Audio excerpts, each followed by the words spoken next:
Y continuamos con nuestro siguiente conferencista, que es el doctor Rubén Ortiz, ingeniero agrónomo de la Universidad de Costa Rica, con una maestría y doctorado de la Universidad de Florida, de los Estados Unidos, y actualmente consultor y empresario internacional. El doctor Ortiz nos va a presentar su conferencia titulada Factores de estrés abiótico que afectan a la nutrición mineral de los bananos de exportación bajo entornos tropicales. Con ustedes el doctor Ortiz.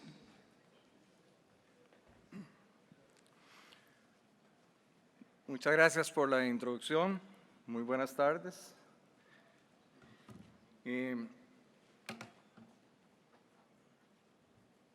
Disculpen, es que pensé que había otra clase, otra presentación antes de esta. Ok, hoy vamos a hablar de los factores de estrés abiótico que afectan a la nutrición mineral de los bananos de exportación en entornos tropicales. Pero en realidad, de todo lo que vamos a hablar, no solamente se refiere a entornos tropicales, sino en general al cultivo de banano, también en otras áreas. Todo el esfuerzo que hacemos en producción de banano empieza aquí, en una célula vegetal. Esta fotografía es la fotografía de una célula y para llegar a una caja de banano tenemos que pasar y empezar a nivel celular. Esto que ven ahí, no sé si alguien sabe qué es una estructura muy importante en una planta de banano. El cilindro que vemos ahí es este cilindro, es el xilema. Esta es una fotografía electrónica microscópica de banano y por ahí es por donde pasa todo el agua y nutrientes que llegan a la planta, a la parte aérea. Y el entorno son haces vasculares, incluyendo floema, que son los tejidos que mueven los nutrientes y asimilados de los sitios de reserva hacia el racimo o hacia el hijo de sucesión, que son los depositarios de todo el proceso de fotosíntesis. Y esto que vemos acá también vamos a hablar de fotosíntesis en esta charla que se realiza a nivel foliar, también se realiza en el racimo. Entonces, vamos a hablar de células, de sistemas y de procesos. El mundo en general, no todas las áreas son disponibles para cultivo. El 20% de la tierra presenta alguna deficiencia o toxicidad mineral. El 26% es afectado por estrés de sequía y un 15% muy afectado por temperatura. Hoy día sufrimos todos los cambios, efectos del cambio climático, que está relacionado con el incremento de la concentración de gases, la deforestación, los desechos de contaminantes industriales y también el uso inadecuado de los sistemas agropecuarios. Y eso nos crea el efecto invernadero que todos conocemos. Cuando hablamos de estrés a nivel, eso es una palabra que usamos todos los días, porque todos los días nosotros nos estresamos, los animales se estresan, las plantas también. Entonces, es cualquier condición que crea una situación desventajosa para que la planta realice sus procesos fisiológicos. El banano, para manifestar su mayor potencial de producción, está afectado por diferentes factores. Uno es genético y otro es por el ambiente en que él se encuentra. Pero también hay una definición para el estrés abiótico. El estrés es aquel que está influenciado por los efectos ambientales y que afectan en los procesos metabólicos de las plantas. ¿Cómo afecta esto a los cultivos? Bueno, la concentración de CO2 afecta la fisiología, el metabolismo, el desarrollo de las plantas. A mayor temperatura, el metabolismo se ve afectado, se ve disminuido. El ozono disminuye la fotosíntesis y el estrés hídrico reduce el transporte de solutos y nutrientes. Y hoy vamos a ver cómo esto es afectado y cómo afecta la nutrición en banano. Los principales factores abióticos en el cultivo de banano están relacionados con la salinidad y toxicidad de los metales, con diferentes niveles hídricos, exceso y falta de agua, frío o calor, relacionado con temperatura, radiación solar y viento. Las plantas tienen diferentes manifestaciones al estrés. Unas de ellas son amarillamientos, manchas, necrosis.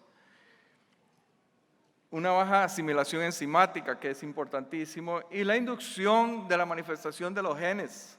Los genes, inmediatamente que hay un estrés, se manifiestan. Sin embargo, las plantas no tienen muchas opciones de cómo defenderse de un estrés. Tienen opciones limitadas que están muy relacionadas con la nutrición.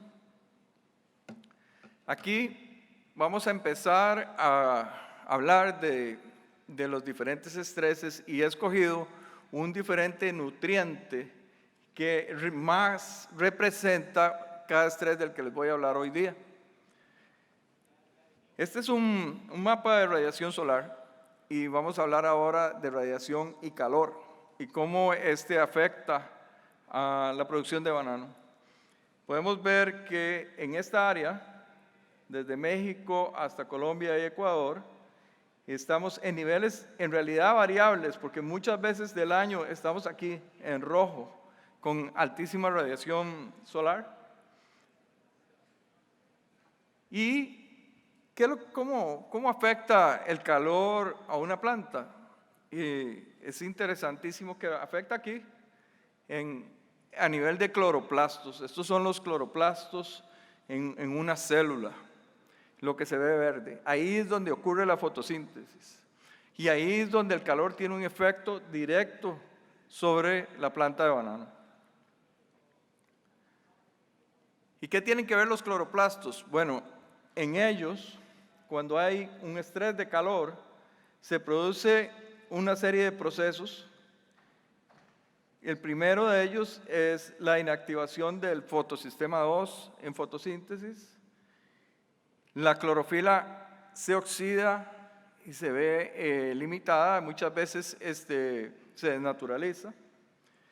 Hay una inactivación de la enzima proteína rubisco, que dicho sea de paso, la rubisco es una proteína que capta el CO2, el carbono de la atmósfera para fotosíntesis, y es la proteína que más abundante en el mundo, la rubisco, en toda la vegetación que existe en el mundo. Y también afecta las enzimas que la activan y también hay un daño en las proteínas. Más adelante vamos a ver lo importante que es el control de los daños en las proteínas. La planta, ¿qué hace para responder a eso?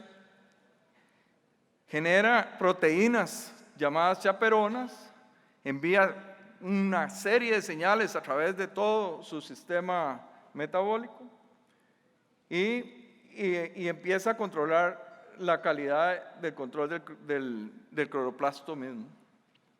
Entonces el calor también, a veces pensamos que tiene que ser un calor muy alto, no, de 32 grados centígrados en adelante el banano ya empieza a sufrir y en todas las áreas donde producimos banano tenemos esas temperaturas. También se ve afectado esto si aumenta el déficit hídrico y la reacción inmediata es la protección, la emisión de enzimas de shock calórico, proteínas de shock calórico. Esta es una planta de banano que estamos muy acostumbrados a ver, ¿verdad? ¿Qué es lo que pasa cuando el sol empieza a calentar y la planta de banano está expuesta al calor? Cierra las hojas. La hoja 1 se para Se para así para no exponerse al sol, para reducir el calor. Y las demás hojas se cierran. Esta fotografía muestra inclusive hasta quema de sol. Entonces, la planta de banano en realidad no está muy preparada para estar haciendo esto, para cerrar sus hojas. Y ese movimiento en términos de economía, energía de la planta es muy costoso porque es un movimiento que en vez de ser, esa energía en vez de ser utilizada para los procesos de crecimiento, de llenar el racimo o hacer crecer los hijos, está siendo utilizada en otras funciones.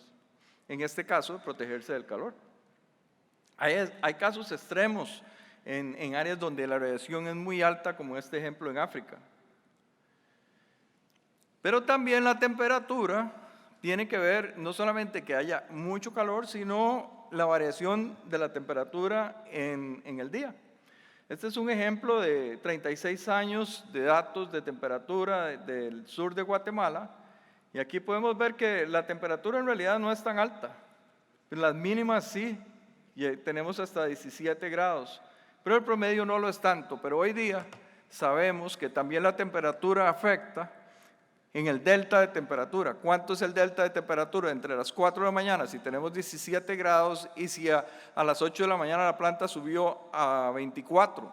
Tenemos 7 grados de diferencia y eso estresa mucho a la planta y tiene un efecto sobre el crecimiento de las plantas.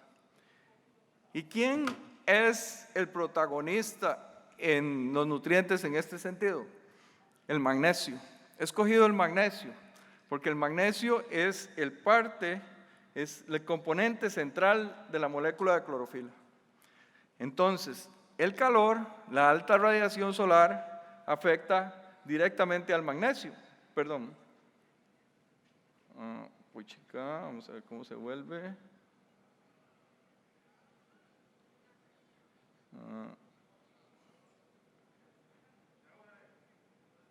No, alguien que me pueda decir cómo me devuelvo. ¿Tú sabes cómo volver?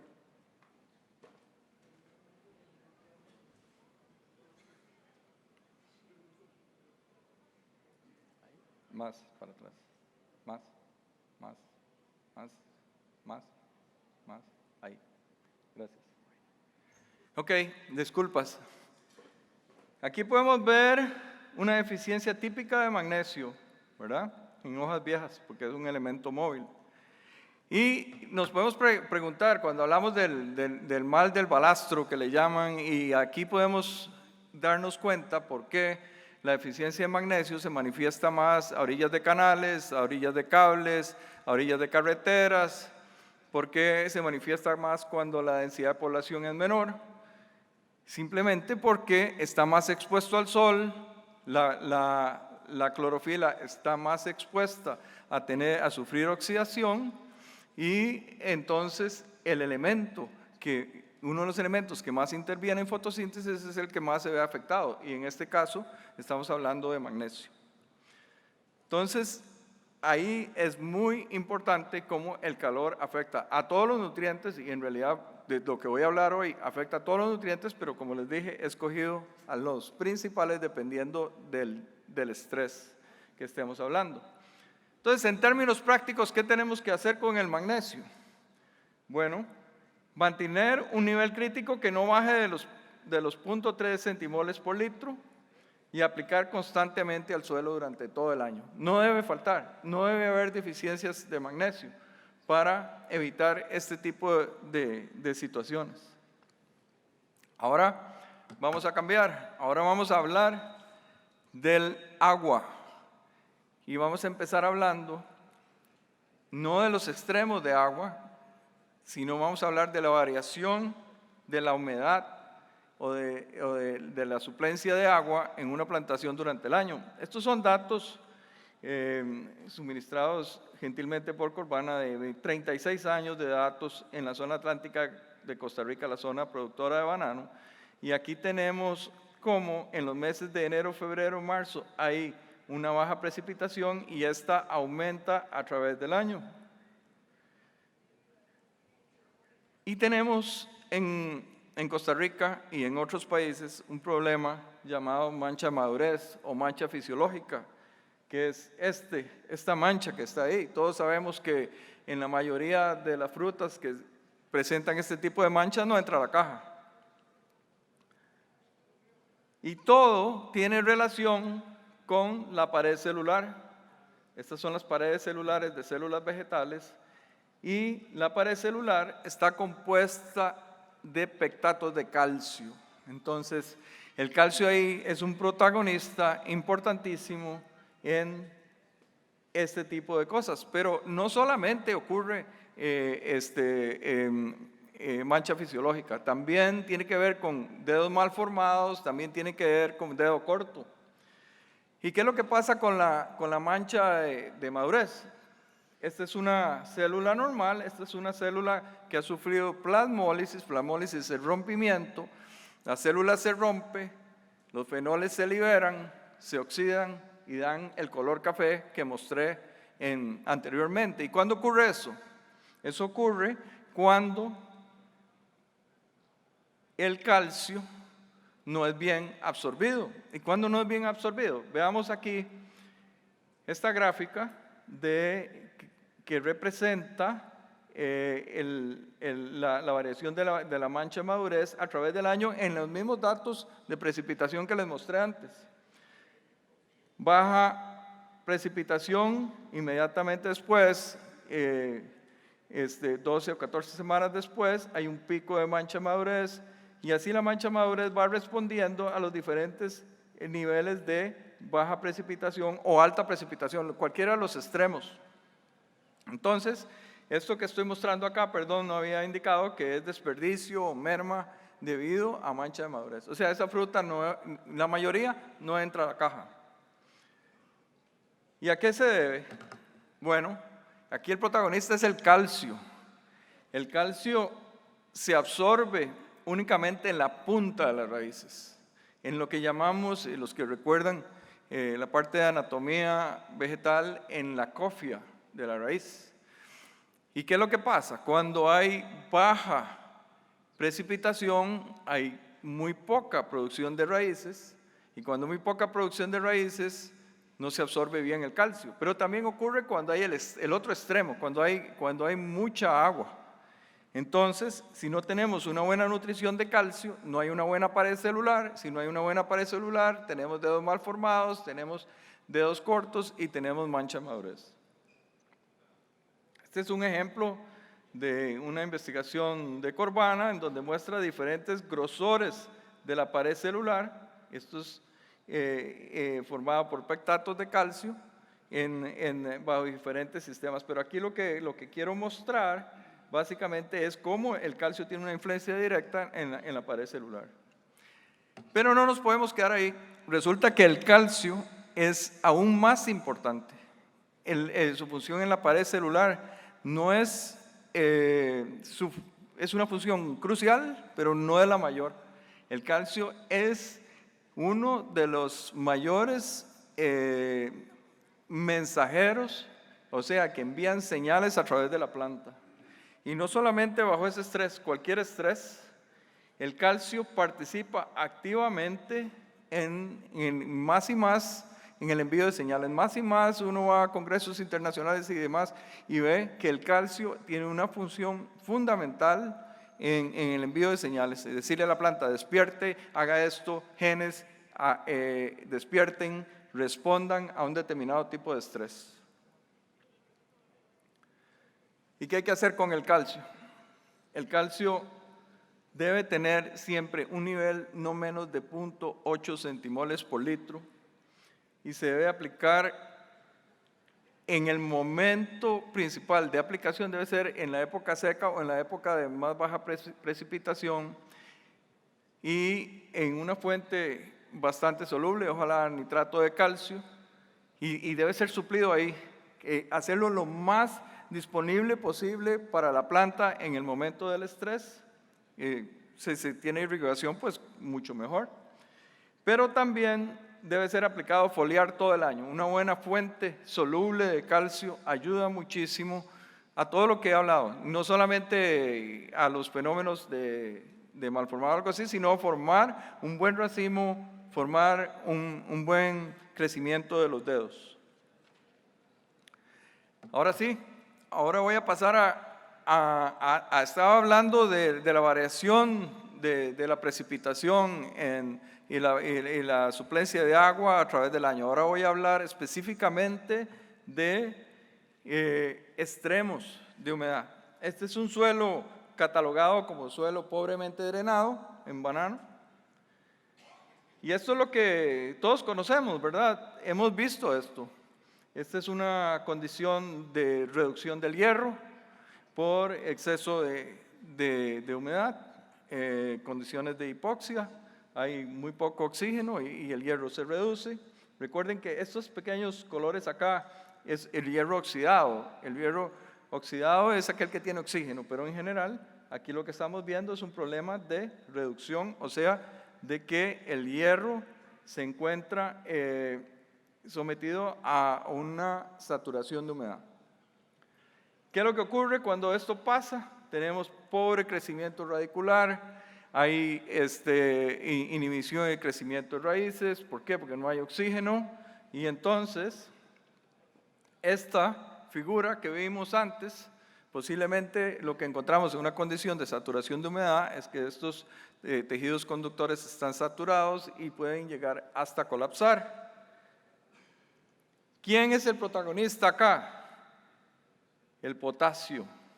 El potasio es el regulador por excelencia de la condición osmótica de las plantas. Y acá, este es un ejemplo esta banda ancha muestra en una condición de normoxia, que es una condición en donde hay suficiente balance de oxígeno y agua, el potasio es bien absorbido. Y esta es una condición de hipoxia, o sea que hay mucha agua en relación al oxígeno, y aquí vemos que se disminuye mucho la absorción de potasio. Entonces el potasio es importantísimo en el manejo del agua. Esta es una deficiencia de potasio. Sé que la mayoría de nosotros la hemos visto alguna vez. Y esta foto es un estoma de banano. Esta estructura, su apertura y cierre es regulada por el potasio. Esto es lo que permite el intercambio gaseoso. Esto es lo que permite que una planta esté metabolizando esta estructura, estoma. Pero cuando tenemos una condición de exceso de humedad, y lo vamos a ver en unos minutos, y también de déficit hídrico, los estomas se cierran. Y en un estoma cerrado, el metabolismo se para. Entonces, cuando tenemos una condición de saturación de humedad, que no necesariamente es una inundación, y eso hay que aclararlo muy bien, porque a veces pensamos que la saturación de humedad ocurre cuando tenemos una inundación. No, en una condición de que llueve mucho y hay un suelo saturado de agua, ahí, en esa condición, podemos darnos cuenta que hay una condición de hipoxia y no hay oxígeno, y todo esto que estoy hablando ocurre.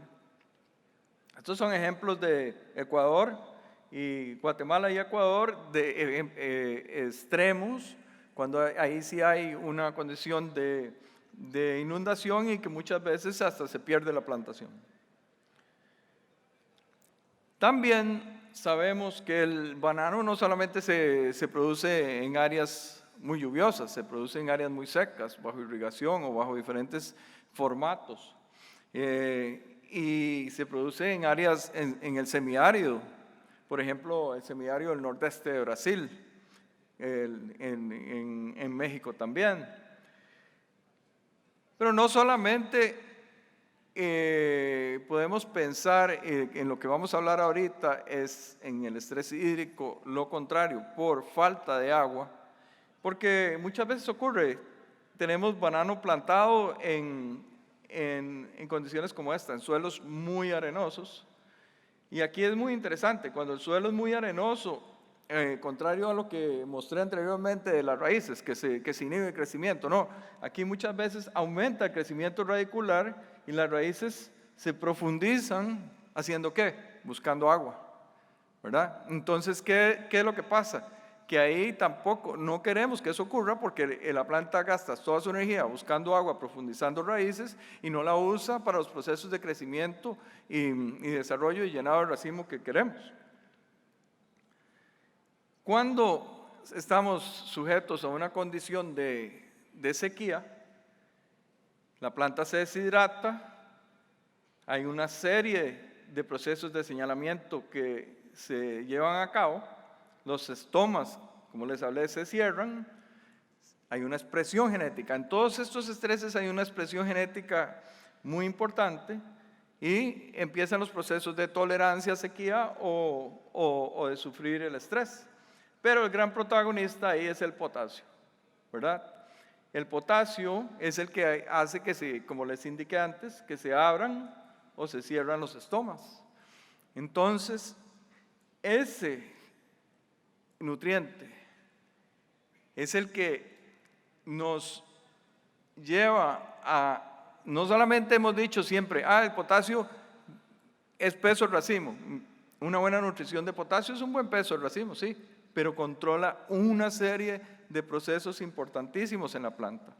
Este tejido que ven acá es un tejido hidratado y este tejido es una fotografía de tejido vegetal microscopio electrónico y este es un tejido deshidratado.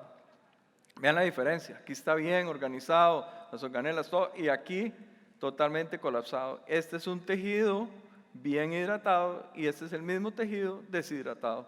Hay un colapso de los tejidos, hay una desorganización total a nivel celular, que es lo que estamos hablando, y aquí a nivel de tejidos.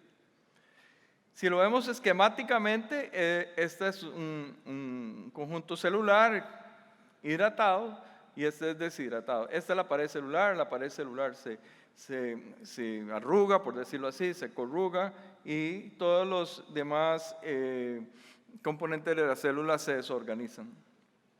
Ahora, ¿qué hay que hacer con el potasio? El potasio no debe estar a menos de 3.7 centimoles por litro a nivel foliar. Y el potasio hay que aplicarlo todo el año, pero en mayor intensidad antes de un evento.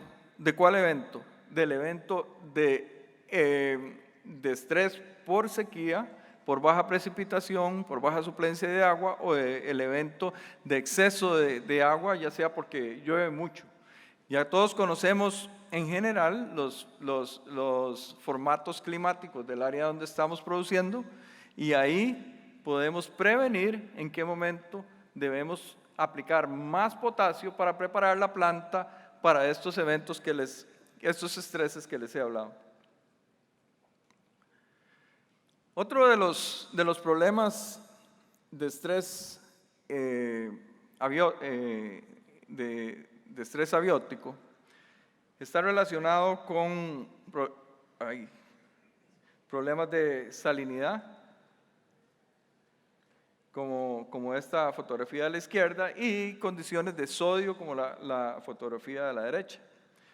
Pero ocurre algo interesante. Hay gente que dice, bueno, pero ¿eso dónde ocurre? En Colombia, en el Magdalena, o ocurre en el sur de México, o en esas áreas. No.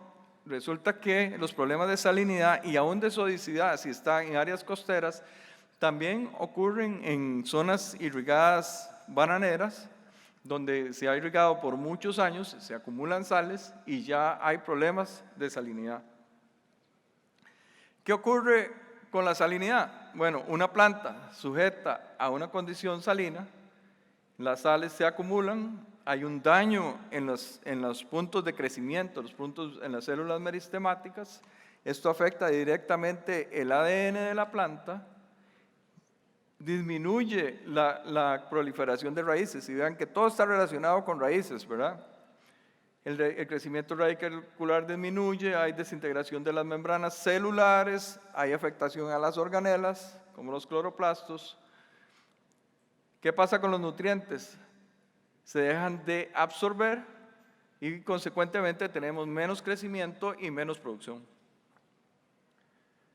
Uno de los nutrientes que más participa cuando tenemos este tipo de condición es este de la cual estamos mostrando una deficiencia aquí, y es el azufre.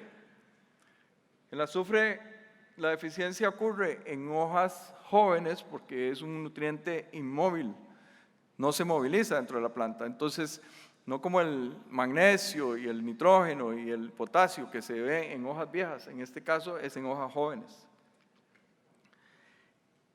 Y resulta que el azufre interviene en la salinidad en diferentes formas, principalmente a través de la cisteína, la metionina, que son aminoácidos, y como vitaminas, la tiamina y muy importante la biotina. Es una vitamina que más y más se reconoce para reducir condiciones de estrés en general. Y el azufre tiene una función fundamental en condiciones de salinidad. Ahora, ¿qué debemos hacer con el azufre? Además de lo que he dicho, el azufre trabaja de la mano del nitrógeno en fotosíntesis. Entonces, debemos tener un nivel no menos de 22 centimoles por litro y las aplicaciones deben ser al suelo y constantes, todo el año. Hay que estarle poniendo azufre a la planta para que trabaje junto con el nitrógeno y también junto con el magnesio en fotosíntesis y también para prevenir condiciones de salinidad. Voy a hablar ahora de un tipo de estrés que a veces pasa inadvertido, pero es un estrés abiótico muy importante, que es el estrés por viento. El estrés por viento tiene un efecto directo sobre el incremento en el déficit de presión de vapor, o sea, en la transpiración y el movimiento de agua en la planta. Tiene un efecto sobre la superficie misma de la hoja, una reducción de la fotosíntesis y afecta a todos esos nutrientes, potasio, magnesio, nitrógeno, todos. Y ahora, ¿y por qué el viento? Bueno, es simple. Cuando tenemos una hoja rasgada, la hoja en vez de estar expuesta al sol para realizar fotosíntesis, esta hoja está cortada y se hace así. Y entonces, al reducirse y no está tan expuesta, la fotosíntesis disminuye. Un efecto mecánico muy simple. Pero también tiene un efecto en cortar esos sistemas que les mostré de conducción de agua, de conducción de solutos y demás. El doctor Robinson de Sudáfrica ha indicado que puede llegar hasta reducir hasta un 10% de la producción en un año. Y uno se pone a pensar a veces, ¿qué pasó? ¿Por qué se nos cayeron las cajas? Si este año no hubo un gran evento, no hubo una inundación, no hubo una gran sequía. Sí, pero en tal mes estuvo muy ventoso. Y no pensamos que ese viento tiene un efecto sobre la producción. Y ahora finalmente, tal vez algunos de ustedes se estén preguntando, bueno, ¿y por qué he hablado de todos esos nutrientes y no he hablado del nitrógeno? Porque el nitrógeno lo dejé de último, porque el nitrógeno tiene una función fantástica, espectacular en la planta, en todas las plantas, pero en la planta de banano es súper manifiesto. El nitrógeno interviene en la fotosíntesis, en la respiración, en el crecimiento celular y muy importante, es componente de proteínas y enzimas. El nitrógeno en banano es como el nutriente vital para producir banano, junto con todos los demás, pero este es sobresaliente. Una planta afectada por nitrógeno se amarilla toda, hay una condición clorótica toda la planta, como lo podemos ver ahí.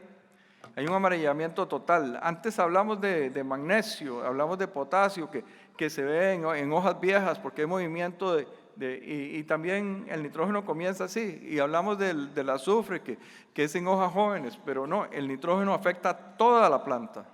Es un efecto integral si tenemos una deficiencia de nitrógeno.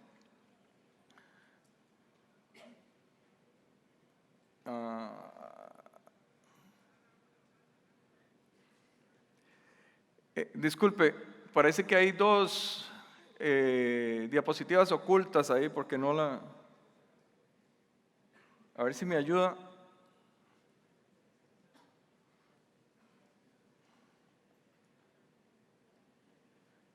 No. hacia atrás.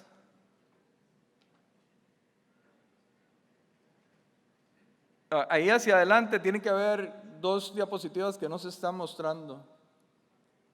No están ahí, están ocultas.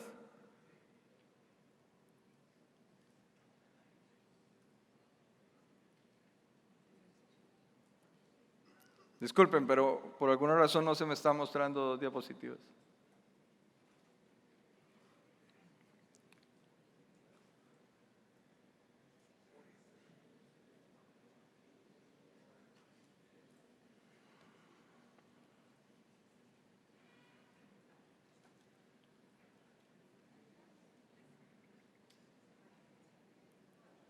Ok, volvamos a la presentación. Bueno, hay 2 diapositivas que por alguna razón no se están mostrando, pero lo voy a decir oralmente.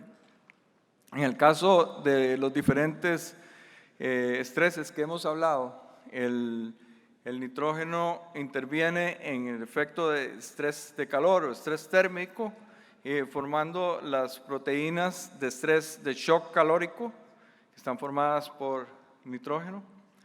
En los procesos de exceso y déficit hídrico hay formación, se inhibe la síntesis de proteínas, pero también se forman otras proteínas que son las que responden al estrés. Entonces, por un lado son inhibidas y eso afecta al crecimiento y la producción de la planta, pero por otro lado también genera otras que hacen a la planta tolerar y en algunos casos resistir el estrés. Es parte de los procesos de mejoramiento genético para la tolerancia al estrés de exceso de humedad o de sequía, están muy enfocados a la formación de proteínas de la cual el nitrógeno es un componente importantísimo. En el caso de la temperatura, de todos estos factores que he hablado hoy, el que más afecta negativamente el crecimiento de la planta de banano es la baja temperatura. Pero como la charla es en áreas tropicales, pues normalmente no tenemos tan bajas temperaturas. Y ahí se inhibe la formación de proteínas. En el caso de salinidad es terrible. En realidad el efecto, hay una inhibición, un decrecimiento en la formación de proteínas y enzimas de las cuales el nitrógeno es componente. Y básicamente, en general, podríamos resumirlo a que el nitrógeno participa en todos los procesos, en todas las condiciones de estrés y es importantísimo mantener su nutrición. ¿Cuál es el nivel crítico que se debe mantener? Mínimo 2.4 centimoles por litro foliar y se debe aplicar todo el año. Pero también cuando realizamos aplicaciones debemos saber qué tipo de nitrógeno vamos a usar. Por ejemplo, en épocas de baja precipitación usamos nitratos. ¿Por qué? Porque es la fuente de nitrógeno, de fertilizante más soluble que existe. Y en altas precipitaciones, ¿qué usamos? Ureas o amonio. ¿Por qué? Porque son los menos susceptibles al lavado y a la lixiviación. Entonces, es muy importante manejar cuáles fuentes de nitrógeno usamos dependiendo de las condiciones climáticas en las que nos enfrentamos.